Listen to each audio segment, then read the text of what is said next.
สาวเมืองปากเงินเคยเห็นยังบ่ได้ลืมเมืองปากเข้าข่าวสาวงามบ้านเท้าเวินแค้นนาซ้อนดอนไห้นาทางโคกสาทางโค้งงามลำหน้าฟ้าอีพุ่นเด้จังได้อายเคยได้ไปสร้างใส่มักเหี่ยวเข้มทาผู้สาวนั้นงามโสภาสังงามสง่าสาวดอนสังไทยมักหนาววังโคทิมเทียงน้องนั้นงามลายถ้าเดือดสิหอมกวนใจฝากไว้สาวบ้านดงสาดงกะลึงดูดดื่มหัวใจบ่หายอีกน้องสาวบ้านโดนนนสายหน้ากรุงท่าก็ปากหวานสาววันสาวยังบ้านน้องคู่เวียงทินนั้นน่าเลิศก็งามลาวัน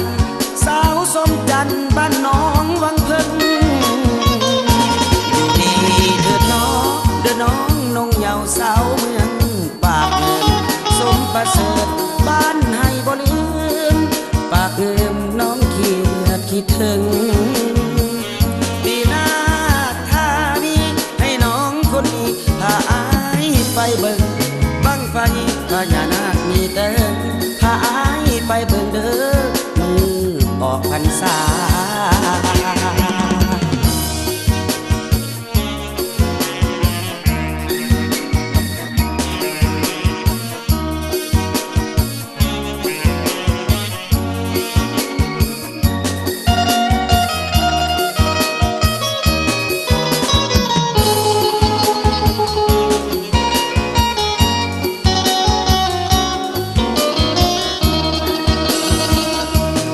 ดงกะลึง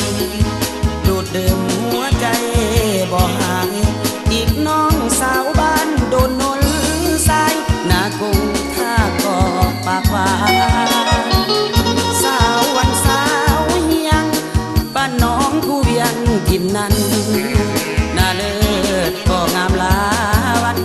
สาวสมจันทร์บ้านน้องวังเพิ่งอยู่ดี